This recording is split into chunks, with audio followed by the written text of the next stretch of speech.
Now, I am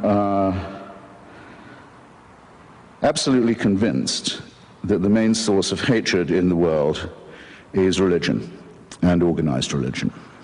Absolutely convinced of it. And I think it should be religion treated with ridicule and hatred and contempt. And I claim that right. So when I say, as the subtitle of my book, that I think religion poisons everything, I'm not just doing what publishers like and coming up with a provocative subtitle. I mean to say it infects us in our most basic integrity. It says we can't be moral without Big Brother, without a totalitarian permission. It means we can't be good to one another. It means we can't think without this. We must be afraid.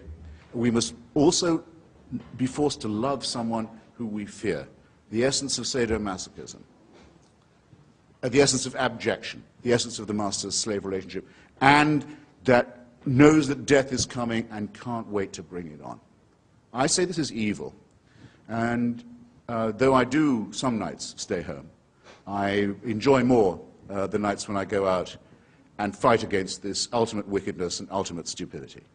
Is it not the case that the spread of Christianity, about which you spoke so warmly and affectingly in your opening remarks, attributing it to the innate truth of the Bible story, was spread by that means, or because the Emperor Constantine decided to make Christianity the official religion of the Roman Empire?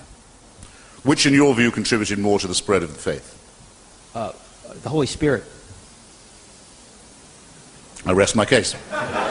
You give me the awful impression, I hate to have to say it, of someone who hasn't read any of the arguments against your position ever. So what if God actually exists, sir? Would he not have been good to you? No. He wouldn't. Because if that were true, it would mean that I had an eternal supervising parent who would never die and let me get on with my life, never let me grow up, would keep me under surveillance. But you have, sir. And supervision every minute of my life, but you constantly asked me to be thanking and praising him. Yeah, I think it would that be wasn't part of the it would be scenario. like living in North Korea. I think it would be a horrible outcome. Well, not sure that God is Kim Jong-il, but what if what I said is true? Well, ask Kim Jong-il, he has a different opinion. Let's say that the consensus is that our species, we being the higher primates, Homo sapiens, has been on the planet for at least 100,000 years. In order to be a Christian, you have to believe that for 98,000 years, our species suffered and died, most of its children dying in childbirth, most other people having a life expectancy of about 25, dying of their teeth, famine, struggle, bitterness, war, suffering, misery, all of that. For 98,000 years, heaven watches it with complete indifference. And then 2,000 years ago thinks, that's enough of that.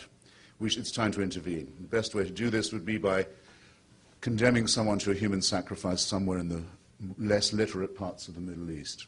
Let's appeal to the Chinese, for example, where people can read and study evidence and have a civilization. Let's go to the desert and have another revelation there.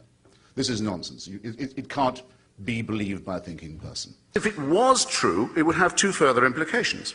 It would have to mean that the designer of this plan was unbelievably lazy and inept, or unbelievably callous and cruel and indifferent and capricious. And that is the case with every argument for design and every argument for revelation and intervention that has ever been made. All of this could be part of a plan. There is no way an atheist can prove it's not. But it's some plan, isn't it, with mass destruction, pitiless extermination, annihilation going on all the time, and all of this set in motion on a scale that's absolutely beyond our imagination, in order that the Pope can tell people not to jerk off. In his comment, one of the few he's made, on the institutionalization of rape and torture and maltreatment of children in Catholic institutions, he has said, it's a very severe crisis which involves us, he said, in the following: in the need for applying to these victims the most loving pastoral care. Well, I'm sorry. They've already had that. The rape and torture of children is not something to be relativized. It's not something to be excused as a few bad priests. It's the crime that cries out for punishment. It's the thing that if we were accused of on this side of the House, we would die rather than admit. And if we were guilty of it, would kill ourselves. Your view would be the same as mine, that child sacrifice is reprehensible, would it not? Did Abraham think child sacrifice was an okay idea? He obeyed God and God intervened. The ultimate question is, does God think child sacrifice, since he sent his own son to be the ultimate sacrifice? Well, he appears to be in favor of it. He does appear to be in favor of it, but in context. You and I agreed that we were not. I'm asking. Not scorning the three delightful children who result, who are everything to me and who are my only chance of even a glimpse of a second life, let alone an immortal one. And I'll tell you something, if I was told to sacrifice them to prove my devotion to God, if I was told to do what all monotheists are told to do, and admire the man who said, yes, I'll gut my kid to show my love of God, I'd say, no, fuck you. What about Fräulein Freisel in Austria, whose father, unwilling to get out of the way, kept her in a dungeon where she didn't see daylight for 24 years, and came down most nights to rape and to sodomize her, often in front of the children who were the victims of the previous attacks and offenses. Imagine how she must have begged him. Imagine how she must have pleaded. Imagine for how long. Imagine how she must have prayed every day, how she must have beseeched heaven. Imagine, for 24 years, and no answer at all. Nothing. Nothing. Now, you say that's all right that she went through that, because she'll get a better deal in another life? I have to ask you, if you can be morally or ethically serious and postulate such a question. No, that had to happen, and heaven did watch it with indifference, because it knows that score will later on be settled. So it was well worth her going through it. She'll have a better time next time. I don't see how you can look anyone in the face, or live with yourself and say anything so hideously, wickedly immoral as that, or even imply it. There, that's my answer. Do you believe that God, if he's provided everything for you, has rights on your life? No. Because? Why should he? What gives him this right? Because he owns you. He's created everything for you. He's kept you alive. I don't want to be owned. I don't want to be owned, and I don't recognize anyone's right to own me. So ownership is a bad thing? Of people, yes. Oh, okay. It's been widely considered. I mean, I know the Bible does call for slavery, as it calls for genocide, but that doesn't make it right. It is a horrible idea that there is somebody who owns us, who makes us, who supervises us, waking and sleeping, who knows our thoughts, who can convict us of thought crime, just for what we think, who can judge us while we sleep for things that might occur to us in our dreams, who can create us sick, as apparently we are, and then order us on pain of eternal torture to be well again. To demand this, to wish this to be true, is to wish to live as an abject slave. You've made the worst concession already. You've already said you're a slave. So, well, absolutely. After that, mere obedience to orders is a small offense. I readily admit that I'm a slave. I'm a slave of the Lord Jesus Christ. I'm glad of your chains. Yeah, well... it's absolutely fine for you, but you must leave me out of it. I don't want to be told that I have to obey these laws too, or that my children have to be taught this in school, or that laws have to be written to gratify the bizarre beliefs of a cult like yours. Well, but... That's the thing I would need you to understand. You're quite Sure. happy to believe this. Why can't you keep it to yourself? Why can't you keep your atheism to yourself? Because the religious won't allow me to. Because every time I open the paper, there's another instance of theocratic encroachment on free society, which I won't put up with which I will not put. Well, that's clear. What about the most important minority in the history of the world?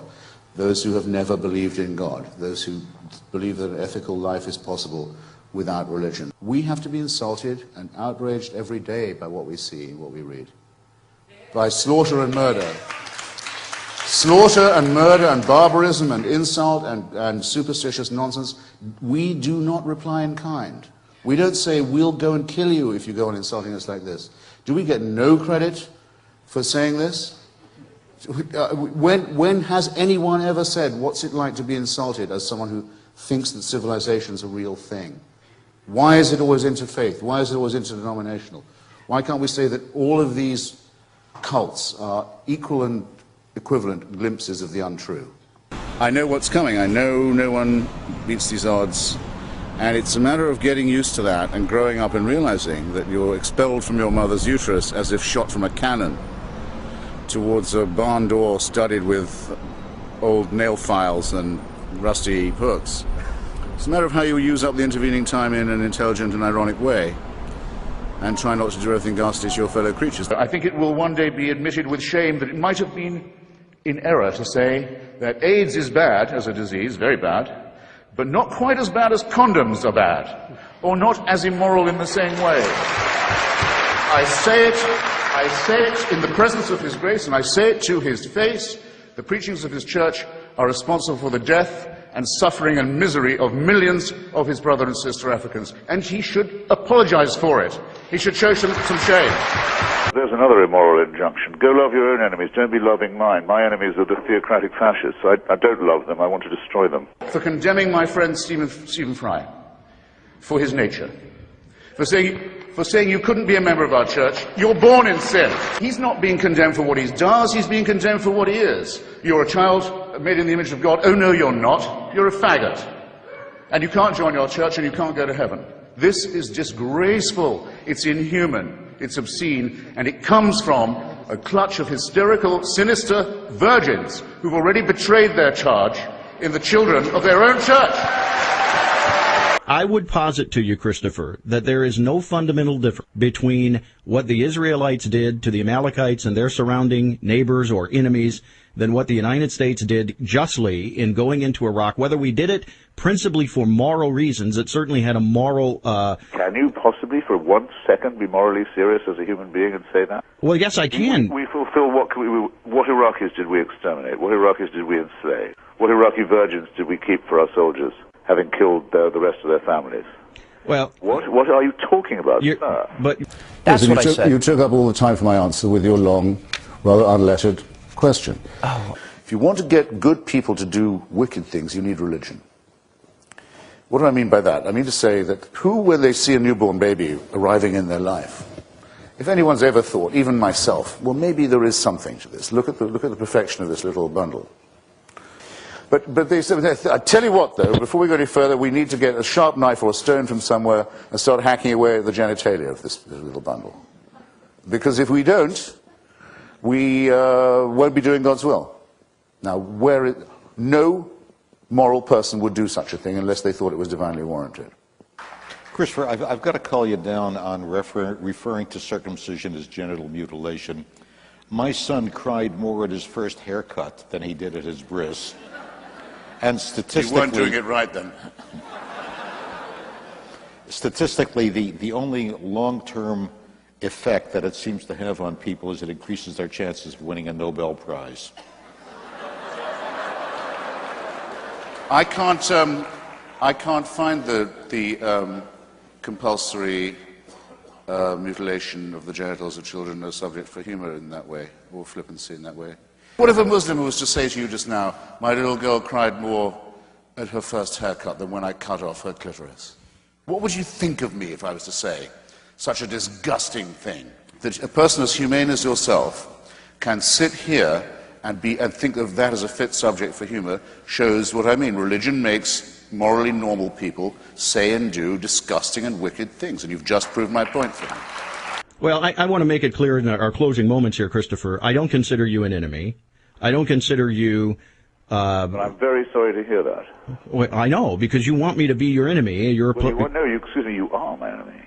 Well, but you're not my enemy. How you can figure that? No, because I don't feel a need to have to silence Christopher Hitchens. Well, you don't have a chance of doing that. I don't mean that at all, but I mean your preachments are evil and they're a direct threat to the survival of civilization.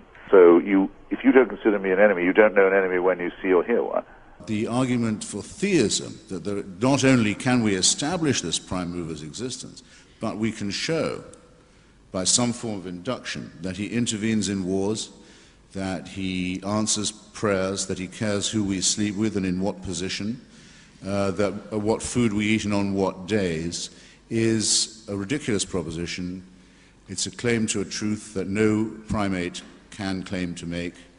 Primates who claim to know it should be distrusted.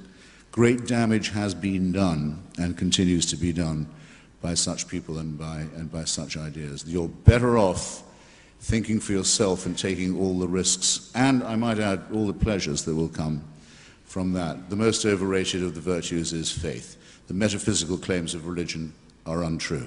Thank you.